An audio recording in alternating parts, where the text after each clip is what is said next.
The church is the church, and Israel is Israel, and never shall the twain meet. When I was a dispensationalist, I had a professor say this to me. It sounded reasonable at the time, and due to the fact that I respected and still respect this brother, I pretty much accepted it without question. So what changed? Hello, I'm Jerry Johnson, and I welcome you to another edition of Against the World.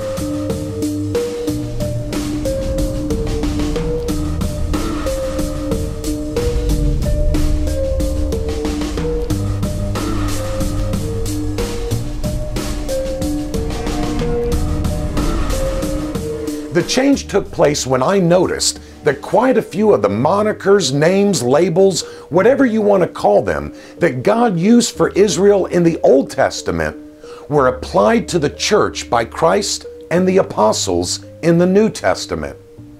For example, in Numbers 16:3 and Deuteronomy 33:3, God calls Israel saints.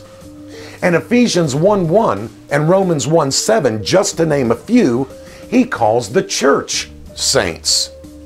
In Deuteronomy 7:6-7 and 14:2, he identifies Israel as the elect. And in Colossians 3:12 and Titus 1:1, not to mention Ephesians chapter 1, he calls the church the elect.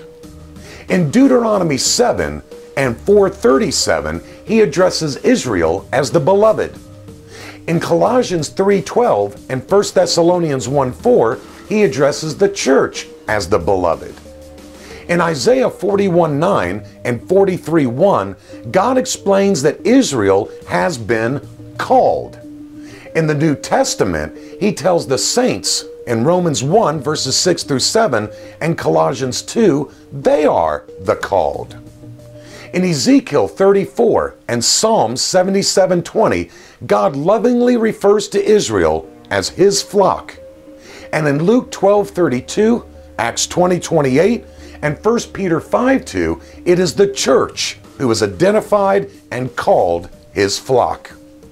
In Exodus 19:5-6, God tells Israel that they are a holy nation, a kingdom of priests, and a peculiar people and treasure.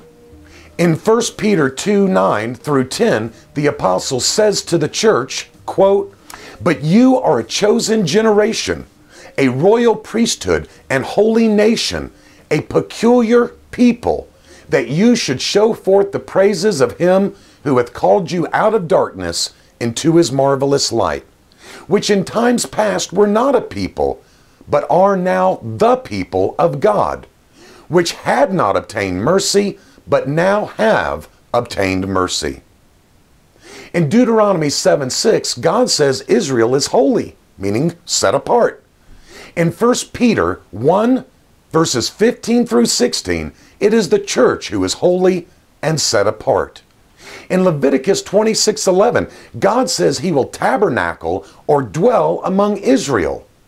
In the New Testament, the Gospel of John, chapter 1, verse 14, the apostle tells us, "The Word was made flesh and dwelt," meaning tabernacled, "among us."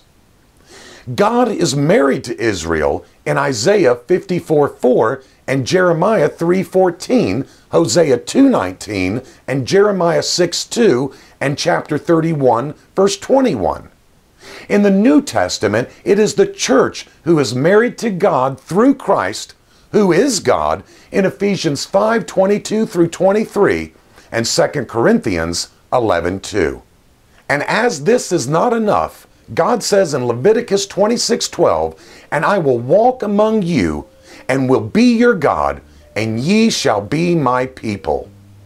And in 2 Corinthians 6, verses 16-18, the Apostle Paul, under the inspiration of the Holy Spirit, writes, "And what agreement hath the temple of God with idols? For you are the temple of the living God.